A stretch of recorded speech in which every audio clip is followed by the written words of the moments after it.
ulit tayo mga kababayan. Dito naman, yan. Tuloy natin to. Kasi may binanatan pa dito eh. Nakaraang linggo ay kasi sa mga nakaraang mga pagdinig ng Blue Ribbon Committee, last week ay napansin ko parang sabi ko parang hindi tama. Meron ako napansin na parang halimbawa maliligo ka diyan, di ba? Okay. Maliligo ka, Oo. Nakapagsabon na, ay sinubod mo pa uli. Bakit? Tapos na maligo, ha? Anong napansin mo? Hindi, kasi parang sa pagkakasunod-sunod na pangyayari, ang pagkakaalam ko, di ba may privilege speech? Oo. Tapos after ng privilege speech, ay yun na, investigasyon na. Oo. Kasi yun ang, kumbaga, Sabi ni Tol Crisulo, kaso ang nasa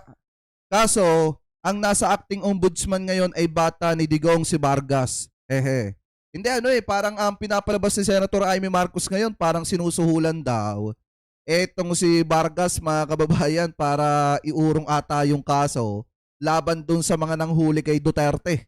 Yun ngayon yung drama, mga kababayan, ni Amy Marcos. Pero para sa akin, dapat talaga ang ma-appoint dyan sa ombudsman yung talagang yung hindi bata ni dating Pangulong Duterte, kasi mahirap sa totoo lang kapag ka bata ni Digong. Pag si Digong na ang pinag-uusapan dyan, baka lumambot din yan. Kaya dapat talagang ilagay sa ombudsman si Tol Crisulo. Para mapapanagot, mga kababayan, yung mga yung mga tiwali dyan. Anyway, tuloy pa natin. sa introduction di ba? Okay. Napansin ko na nag-imbestiga na, Nagsimula na? Oo. natapos na yung unang araw at meron na nakatakdang masusunod, may bukod pang privilege speech na yun din yung topic. Sa akin, bilang isang karaniwang...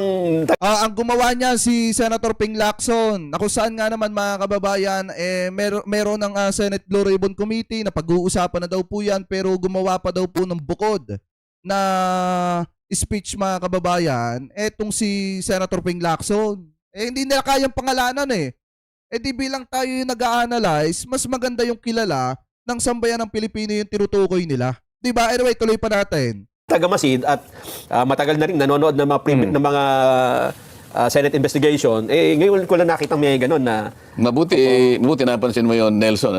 Yan. Akala ko nga wala makakapansin sa inyo. Ayoko namang talakayin yun na parang ako lang. Baka akala na, baka isipin pa nila kung... Parang kayo pa namumuna kung anong motivation, Pero sa rules pa pag-usapan natin, walang ibig sabihin. Maniwalang walang alam dyan si Senator Dante Marcoleta, bago sila bago sila mag-online dyan, mga kababayan, bago sila mag-live dyan, diba, mag-report on live. Nag-uusap yung mga yan kung ano yung mga topic na pag-uusapan. Posible naman na walang alam dyan si Senator Dante Marcoleta. Hindi nyo pa napapansin yung flow ng kanilang pagtatalakay dyan, dire-diretso, na parang napag-usapan na.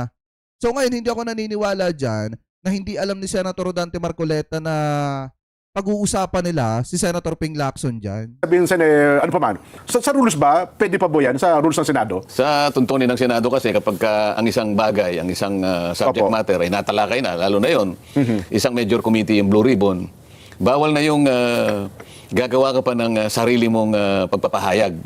Lalong-lalo na kung doon sa pagpapahayag mo, parang uulitin mo yung mga bagay na dapat sana doon na ihayag doon sa naunang pagtalakay. Parang may sarili kang expose, may sarili kang version. Oo.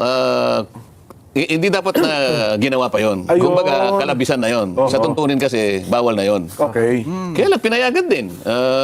May pagkaliberal naman sa... Pero kung susundin mo talaga yung tuntunin, hindi akma yun. Ayun. Dapat sana ay sumama na lamang siya doon sa komite. Opo. Kahit naman hindi ka miyembro, pwede ka namang magtanong. Lalong-lalo na kung... At doon na lang niya banggitin yung mga binabanggit niya. Pwede pala naman yun. Hindi, alam niyo, sa totoo lang, kaya siguro nila tinitira dito si Senator Ping Lacson, nasa pawan sila Kasi unang-una, first pa lang yun first na pagre-reveal pa lang yun ni Senator Ping Lacson, marami na agad ang natamaan. Diba? Lalo na sina Alcantara, yung iba pa, mga kababayan, may mga congressman pa nga, na talagang isiniwalat ni Senator Ping Lacson. Tapos ang pinakamasakla pa dito, habang nag-i-speech, etong si Senator Ping Lacson, talagang may PowerPoint, mga kababayan, na makikita nyong nagbunga yung investigasyon na ginawa po nila. So ngayon, dahil po dyan, syempre, may PowerPoint, may resibo, may ebidensya sa bawat speech na binibitawan nitong si Senator Ping Lacson, hindi may iwasan kasi natamaan dyan si Senator Dante Marcoleta. Kasi unang-una siya nga naman palang ay nag-iimbestiga pa lang Pero yung isa mga kababayan, nakapag-imbestiga na at may naging resulta na. Ngayon, ang sinasabi ng sambayan ng Pilipino, mas mabuti pa si Senator Ping Lacson kasi nakapagsagawa na agad sila ng investigasyon at naibulgar na agad yung dapat malaman ng sambayan ng Pilipino, especially dyan sa matinding problema ng Bulacan. Pagdating po sa issue ng flood control project na isiwalat dyan kung sino yung nasa sa likod ng mga ghost project dyan. So doon pa lang kasi mga kababayan, yun palang usapin na yun, yun ay ano na, talagang victory na kung tutuusin para sa taong bayan nitong si Senator Ping Lacson. At yan ay ayaw siguro ni Senator Dante Marcoleta kasi nasapawan siya ng sobra dyan. Anyway, tuloy pa natin. Pwede naman yun eh. Ayun, oo. Kasi kung sasabihin niya na kamukha ng ginawa niya, Oo. meron siyang Ayan. mga pinuntahang mga iba't ibang project. Oo. Actually, nabanggit na yung mga yun eh, sa komite. Opo. Kasi pinag-uusapan lahat ng ghost projects. Ngayon, hindi ngayon namin napag-usapan ng detalye noon sapagkat ang sabi ko sa chairman, sa secretary ng DPWH, pinakamabuti, isumite mo sa komite yung lahat ng initial findings mo doon sa mga ghost projects. Ayun. Kita nyo, sa totoo lang, yung kanya, pinasusumiti pa lang niya. Pero yung kay Senator Ping Lacson, yung iba mga ghost project, mga kababayan, napuntahan na niya. Nakakuha na siya mga kababayan ng kanyang findings doon sa talagang mga ghost project. Pero yun yung naunahan siya ni Senator Ping Lacson. At ngayon, sinasabi niya dito na kaya lang naman daw nagmukhang kasi nga may mga PowerPoint daw, tapos nakapag-imbestiga na etong si Senator Ping Lacson. So ngayon, sa madalit salita, naunahan sa investigasyon itong si Senator Dante Marcoleta. So, yung ginawa niya, nakatukoy siya sa kanyang pansariling pag-iimbestiga. Meron daw siyang Mga tao nakita daw po sa niya. ganitong lugar, sa Opo. ganitong siguro, mga mangilan-ngilan yun. Pero hindi yun ang kabuuan, hindi yun ang listahan. Oho. Nagtagumpay lamang siya dun sa mga litrato. Opo, oo. At saka yung presentation, may mga guni-guni, mga ganyan. Oho. Dun sa may mga optics, may mga litrato. Opo, oo. At saka yung presentation, may mga guni-guni, mga ganyan. Oho. Sa pagdinig naman kasi dapat hindi mo nasasamutan ng mga ganun. Yun ang optics eh. Yun ang sinasabi ng isang taong nakasalamin na hating gabi na yun ang epal siguro. Yun ang pasikat, di ba? Ayun. Tinutukoy dyan na epal daw. Epal daw. Si Senator Ping Lacson, mga kababayan. Kasi nga naman, ba naman, pakitaan ka ng PowerPoint eh.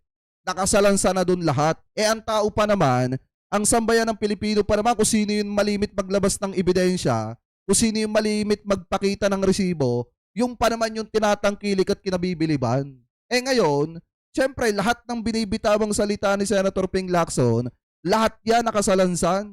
Lahat yan may mga resibo, bawat salita niyang binibitawan. Kaya nga nung ibinulgar niya yung patungkol sa mga ghost project sa Bulacan, na ang nasa likod ng pinaka-notorious na mga ghost project doon ay walang iba. Kung hindi etong si Alcantara, doon pa nga lang nagka-idea na ang taong bayan na mag-research patungkol dito kay Alcantara at nabulgar nga nila kung gaano katindi ang anomalya na ginagawa nito.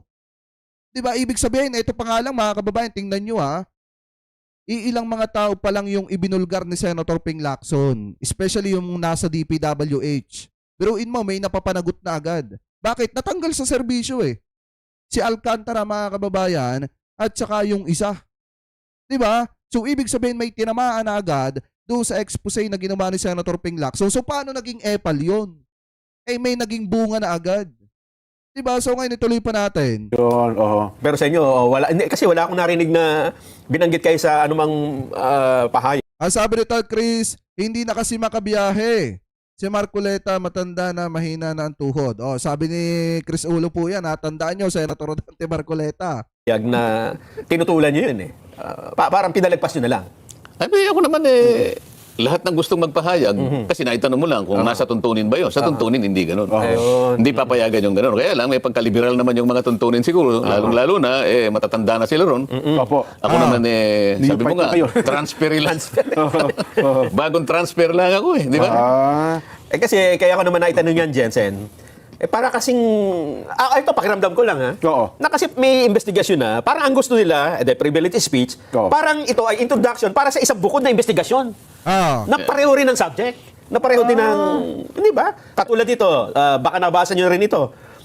Wait lang mga kababayan. Di ba kung matatandaan nyo, tinira po nila dito si Senator Ping Lacson.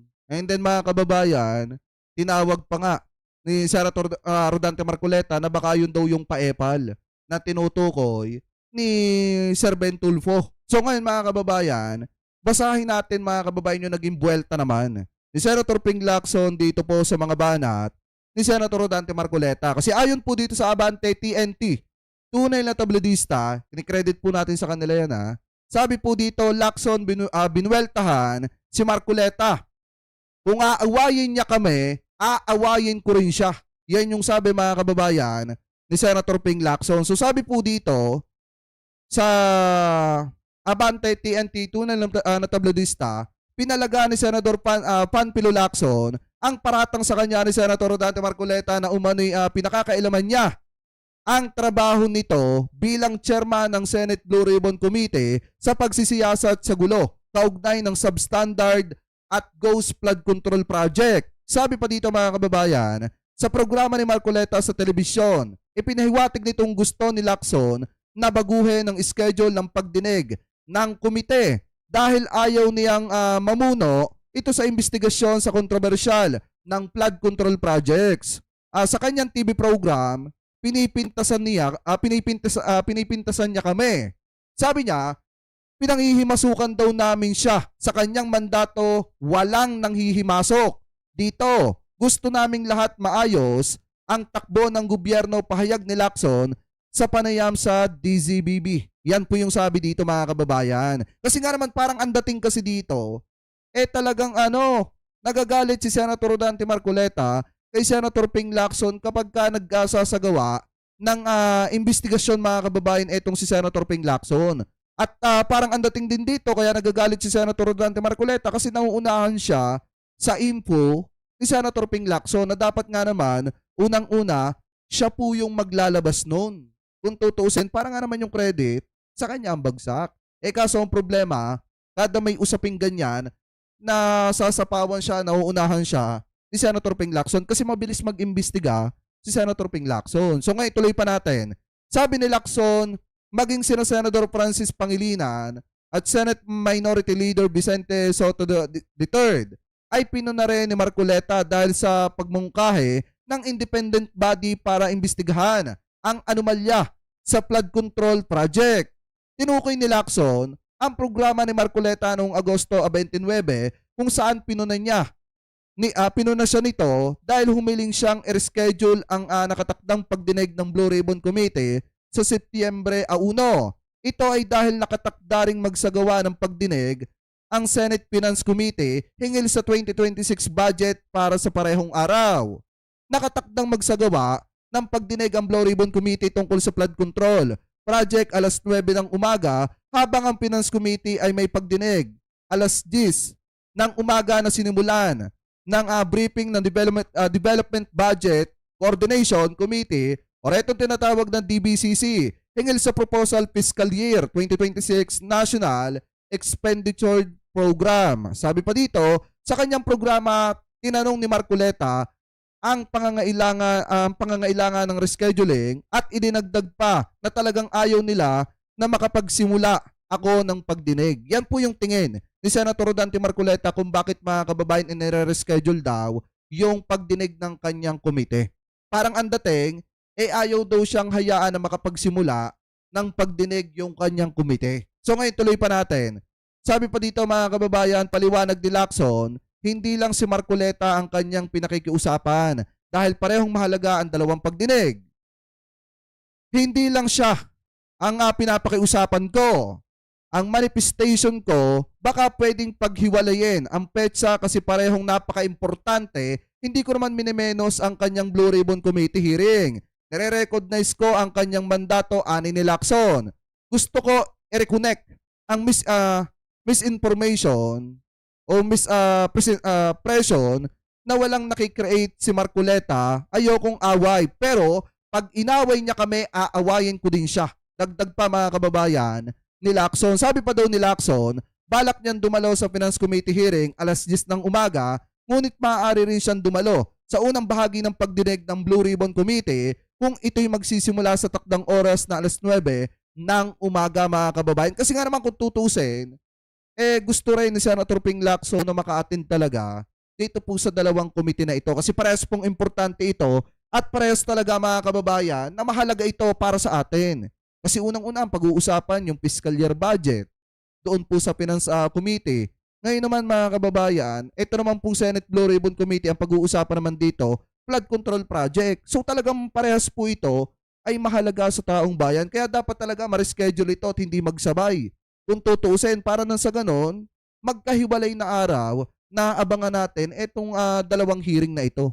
Ang mangyayari dito mga kababayan, mukhang ayaw ata ni Senator Dante Marcoleta na ma-move yung kanyang pagdinig kasi nga naman parang ang dating sa kanya, pinipigilan siyang magsimula na sa kanyang ginagawa na mga hearing mga kababayan. So ngayon, yan po yung naging buwelta ni Senator Ping Lacson sa mga pahayag ni Senator Dante Marcoleta na umabot pa nga sa point na tinawag po siya na pa-epal.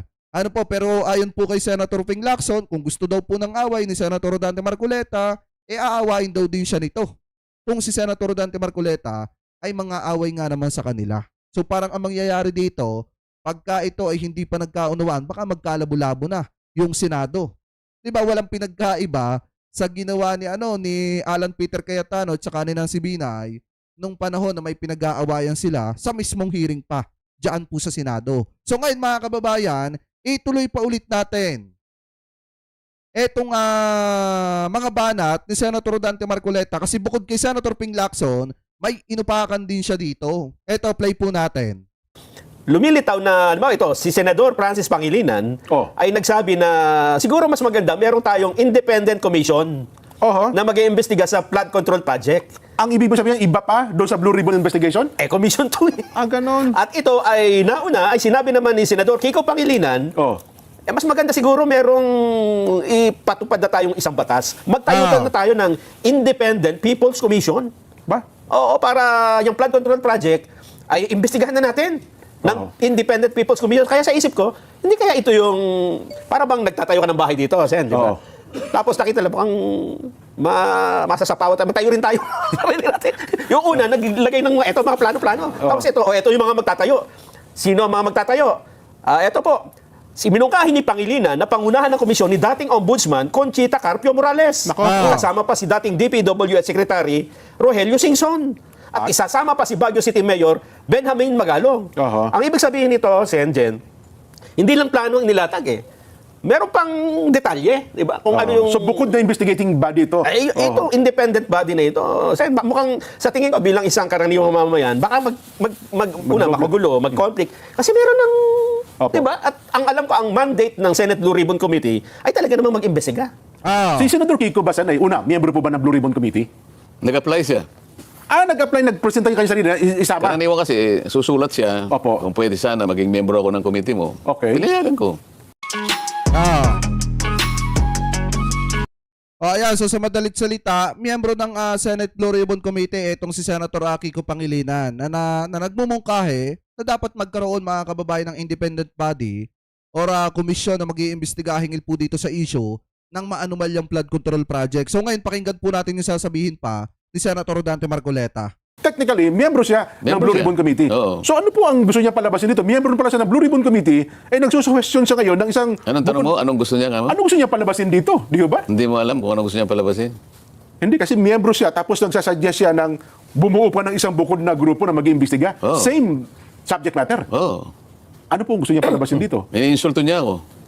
Kung ganyan, Sen, kung halimbawa ako, hindi naman ako miyembro ng Blue Ribbon Committee bilang isang mamamayan. Pwede ka bang sabihin sa kanya na, Senador Kiko, baka pwedeng bumitaw ka na sa Blue Ribbon Committee? Kasi kung chairman kayo... Parang inaamin niya na hindi niya kaya Saka wala siyang tiwala sa committee. Hindi, manawagan ka. Baka nakikinig siya. Baka nakikinig po kayo, Madam Sharon Cuneta. Pakikausap nyo naman po si Senador Kiko Pangilinan. Baka po pwede mapakiusapan mo, bakit po naman meminosen yung Blue Ribbon Committee sa pangunguna po ni Chairman Rodante Marcoleta, nabubuo pa ng isang komite, baka pwede yung sabihin nyo, magbitaw ka na lang dyan sa Blue Ribbon Committee, umalis ka dyan, para hindi naman hindi nakakasira, nakakainsulto yung ginawa mo. Tama ka dahil unang araw pa lang di ba? Parang first day of class, sinabi mo na ayaw ko sa classmate ko. Di ba, Sen? Hindi kasi sa totoo lang mga kababayan, ito yung kanina ko pa sinasabi sa inyo na kung saan hindi nga naman, kung titingnan nga naman natin, hindi nga naman pwede mga kababayan na sila yung mag-iimbestiga, pero sila din, mga kasamahan din niya yung inaakusahan. Ngayon, tama nga naman yung mungkahe ni Senator Kiko Pangilinan na dapat magkaroon ng independent body na mag-iimbestiga talaga sadya dito sa flood control project at iba pang anomalya sa iba't ibang departamento ng ating gobyerno. Ngayon, ang isa pa dito mga kababayan, bukod po kay Senator Kiko Pangilinan, may una na pong nagmungkahin yan. At yung una pong nagmungkahin yan ay walang iba kung hindi si Tito Sen. Kaya nga sabi ko sa inyo noon, kung matatandaan nyo, nung pinag-uusapan natin yung mungkahin ni Tito Sen, di ba mas madali itong makakalusot yung independent body na isinusulong na yan sa Kamara at saka po sa Senado. Bakit? Kasi kung sino yung hahadlang dyan, kung sino yung may ayaw dyan, lalabas lang yan sa taong bayan na kurap ka kaya pinipigilan mo. Ngayon, kung ikaw ay isang politiko, syempre ayaw mong maakusahang kurap, hahayaan mo na lang siyang umusad mga kababayan kaysa harangin mo.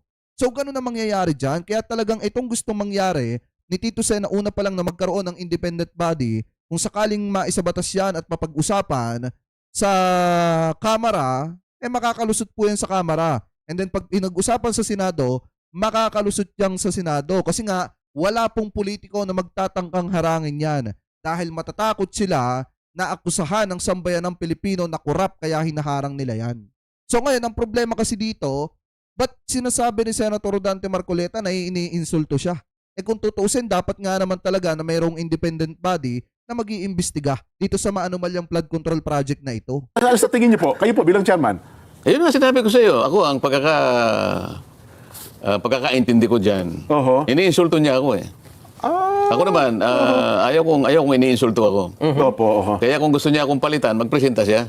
Na chairman ng Blue Ribbon At Committee. pakita niya na mas marunong siyang gumawa ng mandatong itinalaga sa committee na yan. Hindi, yung punto na yan, sir, baka malabo pa yan, baka ayawan ng taong bayan yan eh. Pero ako sa tingin ko, bilang isa po na nag-oobserba, Sen, kung wala po kayong tiwala sa Blue Ribbon Committee, bilang miyembro, bumitaw na lang po kayo dyan. Sabihin nyo na lang, aalis na po ako, chairman ng miyembro ng Blue Ribbon Committee. Ito nga. Hindi, pero clear lang i-clear lang natin. Ayon po kay Senator Rodante Marcoleta, hindi, naiinsulto daw siya eh. And then, parang ang dating daw iniinsulto siya ni Senator Kiko Pangilinan. So, dalawa yan. Naiinsulto siya at parang iniinsulto siya. Malaking tiwala eh. Talagang medyo, kaya ako nasasabi, yun ang aking pakiramdam. Opo. Katatransfer ko pa lang. Kaya pa? Grabe naman si Senator Rodante Marcoleta. Diba? Masyadong sensitive mga kababayan. Alam mo kasi pagka senator, malawak pang-unawa eh. Ang ginugol ko sa pag-iimbestiga. At kung titingnan mo sa lawak ng problemang talagang haharapin mo at iimbestigahan mo, hindi mo kakayanin naman ng isang araw. Ngayon, nakakaisang araw ka pa lang, sasabihin niya, nagpo-propose siya ng isang independent investigative body. Anong ibig niya sabihin? Nakaka-insulto nga talaga yun, Sen. Anong ibig niya sabihin? Di ba? At ang ilalatag pa niyang, i-recommenda pa niyang mga pangalan, dating ombudsman, Conchita Morales. Hindi ba niya alam kung yung ombudsman ay talagang katakot-takot ang corruption dyan? Bagay. Tapos sasabihin niya, sabihin nila sa akin, na ang ombudsman ay malinis na malinis. At walang corrupt dyan. Ako diretsahan ako eh. Lalo partikular nung panahon. Kay Secretary Babe Singson, wala akong dyan.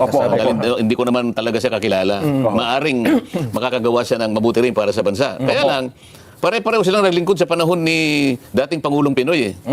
Kung kulay ang pag-uusapan dito, puro yelo na naman yan eh. Pero ako naman siguro, Sen. Hindi kasi sa totoo lang mga kababayan, hindi na kasi ngayon pinagbabasihan ni PBBM ang kulay. Kita nyo ba? Yung ginawa ni PBBM na acting dun sa ombudsman, di ba yung si Vargas? Yun ay dating bata ni dating Pangulong Duterte. Ngayon mga kababayan, ginawa pa rin ni PBBM yon na pansamantalang naando doon sa ombudsman, sa ombudsman habang wala pang opisyal na umuupo doon.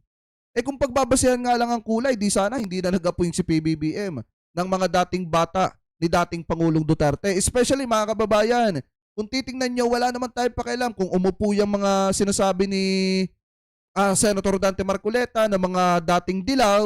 Wala naman tayong pakialam dyan eh.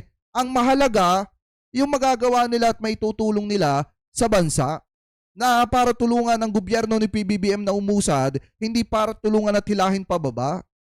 Sa madalit salita, wala na pong political color ngayon para po sa gobyerno ni PBBM. Ang nakakapagtaka dito kay Senator Dante Marcoleta, bakit tinitingnan niya pa rin yung political color? Ano naman kung dilaw, etong mga posibilidad na sinasabi ni Senator Kiko Pangilinan na manguna dyan po sa independent body na mag-iimbestiga sa issue po ng flood control. Diba? So ngayon, ituloy pa natin. In fairness, doon sa tatlong nabanggit, baka naman walang kinalaman doon sa panukala ni Senador Kiko. Di ba? Nabanggit lang yung pangalan, pinopropose niya eh. Ang talagang una best dito na, well, sabi niyo nga, nakaka-insulto talaga, yung Senador Kiko Pangilinan. Di ba? Sa tingin ko, yung statement Hindi na lamang yung committee niya ang ayusin niya kasi nagpapakadalubhasa siya na ayusin niya yung agrikultura ng ating bansa. Ayan. Okay ako doon. Sapagkat ang dapat mong tulungan ay yung mga kapuspalad na mga magsasaka ngayon na hindi na nila malaman kung magtatanim pa sila ng palay o hindi. Opo. Oh. Ano gagawin mo ngayon? Napakahirap na ng kalagayan ng mga magsasaka ngayon. Hindi na nabebenta yung kanilang mga palay sa halagang kikita sila. Oho. Isip-isipin mo, anong kalagayan ng agriculture sa bansa natin ngayon? Kung tawagin subsistence farming. Subsistence farming. Alam mo kung ano ibig sabihin ng subsistence farming? Ano po ibig sabihin, Sen? Nagsasaka ka para mabuhay ka na lang.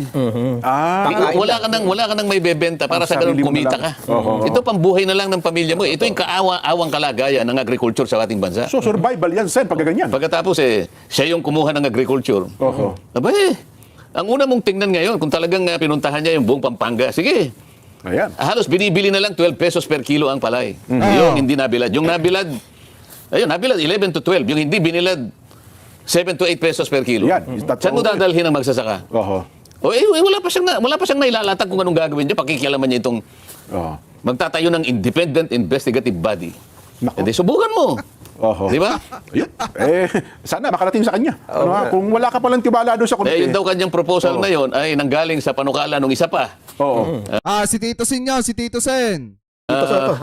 Na mag-create ng isang independent People's Commission. People's Commission naman. Oho. Wala silang tiwala pala sa Blue Ribbon Committee. Questionin nila. Ayun, Di ba? naman. Yun ang Pwede proseso. naman kaming magdebate dun. Oo. Di ba? Kung pamamaraan ko, halimbawa, ayaw nila. Magdebate tayo. Yan. Oh. Yun ang inihingi ng pagkakataon, di ba? Hindi naman nagsasalita Sen. Hindi, kung magpo-propose kayo na hindi naman yun naiintindihan ng mga... Hindi, ako siguro, Sen, alam niyo, natakot sila sa nangyaring ito eh. Kasi ang tao, in fairness, so 100, parang 1,500 po pabor sa inyo eh.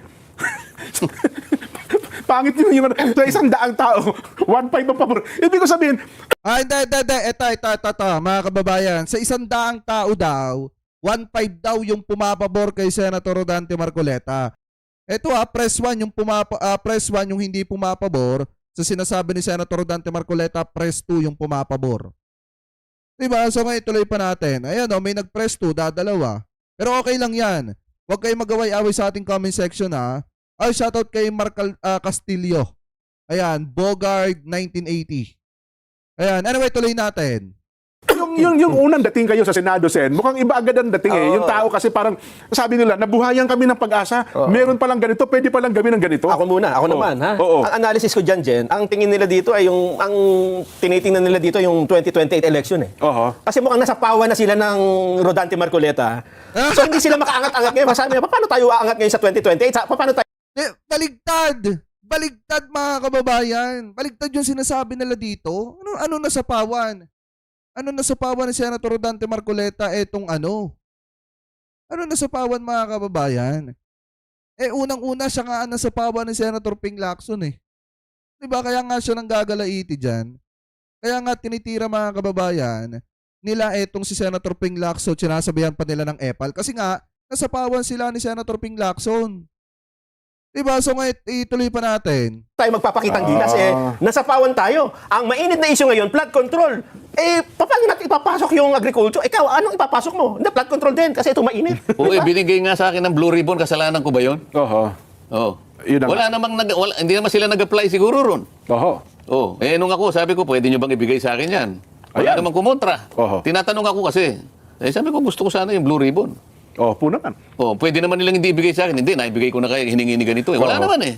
Sabi ko, kung wala, di kukunin ko. Wala naman eh. Problema ba yun? Yun na nga. Sa kabila ng mga pangyayari nito, Sen, makaka-apekto ba ito sa mga susunod ninyong pagdinig? Kasi Sa Lunes, particular sa Lunes. Oo. Kasi na-expect, Baka- meron pa isang senador na nag-privilege speech din eh. Parang hinihiling pa yata na, ba't nyo kasi naman ako inunahan, meron pa akong mga gusto sabihin eh. Di ba? Eh, Lunes na pala naka-schedule ito. Sen, yung second hearing nyo. Oh. Hindi, nung una nga, nagsalita na nga rin yun. Opo. Dapat sana nga niya hindi sila nag-hearing muna yung araw na yun eh. Dapat pinauna nila ako isang araw na lang sana. Pinauna mo na yung kanyang privilege speech. Parang yung kariton kanya, siyang humila kanya sa kalabaw. Oh. Sabi ko naman sa sarili ko, Asa di sigurado sa Shopee Mall. Siguro, eto, may idea kayo kung sino tinutukoy doon, mga kababayan. Alam ko namang alam ninyo kung sino yung tinutukoy doon. Diba, tuloy natin. kailangan ko bang tanungin lahat ng mga kasama ko sino yung magpi-privilege speech dito? Mandato ko ito eh. Malay ba natin na mayroon pala sila ganun? Ako may pananagutan dito eh. Ayun na nga po. Ngayon, in-announce ko naman yun eh. Oo. Naka-announce yun. Sa ganitong araw, magsisimula ang pagdinig ng Blue Ribbon Committee. Lahat alam. Ayan, opo. Buti sana sumama siya doon. Ba't pinili niyang magpakatahitahimik pagkatapos na makapagsagawa ng isang pagdinig? At saka siya ngayon, Magpi-privilege speech para siya. kahit na hindi na pinapayagan ng tuntunin, sige, pinakapagsalita pa rin. Senator Ping. Ngayon, nung malaman niya na naman sa Lunes, magsisimula yung pangalawa. Opo. Nag-manifest sa floor, sabi niya, sana i-reset yung September 1. Bakit dapat? Yun talaga naman, oo. Nagkataong kanya na magsisimula yung pagdinig ng DBCC. Yung budget opo. na ito. Opo, oo. Sabi ko naman sa sarili ko, di pumunta ka doon sa DBCC. Oo nga naman. Malaya ka namang pumili kung saan ka pupunta eh. Bakit i-reset na naman? Kaya parang talagang parang ayaw nila na nakapagsisimula ako ng pagdinig. Oho. Kasi mukhang nakikita nila, Sen. May tinatanong ka kanina, Oo. maapektuhan ka ba? Kam? Ayun yung sinasabi Oo. ko dahil kasi kung minsan may mga pangyayaring ganyan na Baka mawalan ka ng loob. Oo. out of focus puro kumbaga pinagtulong-tulungan ko ng mga lumang class, mga old-timer eh. Pinagtulong-tulungan na ako sa House of Representatives eh. Sa bagay. Oo nga naman. Para namang nakalimot na kayo. Kamakailan lang ito eh. Pinagtulong-tulungan ako. Ako na lang ang natira. Pati hopya, kinuha pa nila. Oo. Ano nangyari? Nakalipat tuloy ako ron. Ayun. Pagtulong-tulungan niyo uli ka ngayon. Baka may Bahala kayo. Akala mawalan ako ng loob. Masisiraan ako ng loob. Sumakay na silang lahat. Nako. Ba? Hindi kasi ngayon, Sen, alam nyo, hindi lamang yan. May mga panukala. Kaya ako kasi, ito yung mandato ko eh. Kung ano yung nalalaman kong tama na gagawin ko, magmula noon hanggang ngayon, palaging ganito yung aking patakaran. Ayan. Diba, pinapalabas dito na pinagtutulong-tulungan siya, mga kababayan. Kahit nung nasa kamera pa daw po siya, pinagtutulong-tulungan na siya, and then nung lumipat siya ng Senado, kahit pa daw pagtulong-tulungan ulit siya. Kahit sumakay na daw lahat. Ngayon sa akin kasi, mga kababayan, kung okay lang sana siya, hindi siya hantong sa point na marami siyang makakabangga na makakasamahan niyang senator eh. Di ba tama naman yung sinasabi ni Senator Ping eh. Di ba kung aawain nga naman sila ni Senator Rodante Marcoleta, aawain din niya etong si Senator Rodante Marcoleta. So ngayon mga kababayan, para sa akin, mas maganda na etong si Senator Rodante Marcoleta, pakinggan niya din yung sinasabi ng mga kasamahan niyang senator. And then bawasan niya. Ito naman ay opinion ko bilang isang mamamayang Pilipino dahil hindi naman natin siya kinikriticize eh. Ang sa atin, sinasabi lang natin kung ano yung nasa issue. Hindi natin siya pinipersonal kasi unang-una, sabi ko nga po sa inyo, ay naging idolo ko din ito. Noong mga panahon ng nasa administrasyon ay si dating Pangulong Duterte. Pero ibinoto ko pa ngayon, 2022. Pero ngayon mga kababayan kasi, kung makikita ninyo, dapat sana hindi siya gaanong balat sibuyas. Dahil nga, pangit sa isang politiko na masyado kang balat sibuyas, masyado kang iyakin kapag ka napupuna ka ng iba. So ngayon, mga kababayan, kung titingnan po ninyo, ang tinutukoy po niya diyan sa parting yan ay si Senator Ping Lacson. Pero yung kanina na sinasabi niyang iniinsulto siya ni Senator Kiko Pangilinan, may sagot po dyan. Etong si Senator Kiko Pangilinan. So ayon po dito sa nakita nating balita, galing po mga kababayan sa News 5, sabi po dito, ayan, mali-mali ang impormasyon ni Senator Marcoleta. Yan po mga kababayan yung sabi dito ni Senator Kiko Pangilinan. Sumagot si Senator Kiko Pangilinan matapos mainsulto umano si Senator Rodante Marcoleta kasunod ng pagsuporta ni Pangilinan sa pagbuo ng Independent Commission ni Soto. Nilinaw ni Pangilinan na hindi siya kung hindi. Si Senator Soto ang nagmungkahi ng Independent Commission at panukalang SB 1215. Sabi pa dito, matagal na akong matagal na ako sa Senado at alam ng lahat sa Senado na wala akong oras makipagpersonalan sa trabaho, ani po nitong si Pangilinan. So ngayon sa quote and quote kasi, kung titingnan nyo mga kababayan dito sa parting ito, sabi kasi dito ni Senator Rodante Marcoleta, ayaw kong iniinsulto ako. Kaya kung gusto niya akong palitan, magpresenta siya. So ngayon, ito po yung sagot ni Senator Kiko Pangilinan. Sa halip na mainsulto si Senator Marcoleta, galingan na lang niya ang pag-iimbestiga niya at patunayan ang husay niya bilang bagong chairman ng Blue Ribbon Committee. Tama nga naman. Kasi kaysa ka nga naman makipag-away ka, kaysa makaramdam ka ng insulto sa mga kasamahan mong senator, bakit hindi mo nalang galingan yung pag-iimbestiga mo at patunayan mo na nararapat ka sa posisyong yan bilang chairman ng Blue Ribbon Committee? At dapat mas lalo mo pang galingan yung trabaho mo. So ngayon kung titingnan nyo kasi mga kababayan, di ba? Ang dami ng hindi nakakasundo ni Senator Rodante Marcoleta dito po sa ito sa usaping ito. Dahil nga naman sa totoo lang mga kababayan, kung talagang nakapokus na lang siya sa kanyang trabaho at pinapakinggan niya din yung sinasabi ng mga kapwa niya senador sa halip na batikusin niya, di sana nagkakaunawaan sila. Kaso nga lang ang problema, ang dami ng nakakaaway ni Senator Rodante Marcoleta na mga kasamahan niyo pong senator dahil po sa mali po niyang pananaw. Di umano, mga kababayan. Ano po? So kayo, ano po ang komento ninyo hingil po sa naging sagot ni Senator Kiko Pangilinan dito po sa naging pagtirang ito ni Senator Rodante Marcoleta. So comment below na lamang po kung ano po masasabi nyo.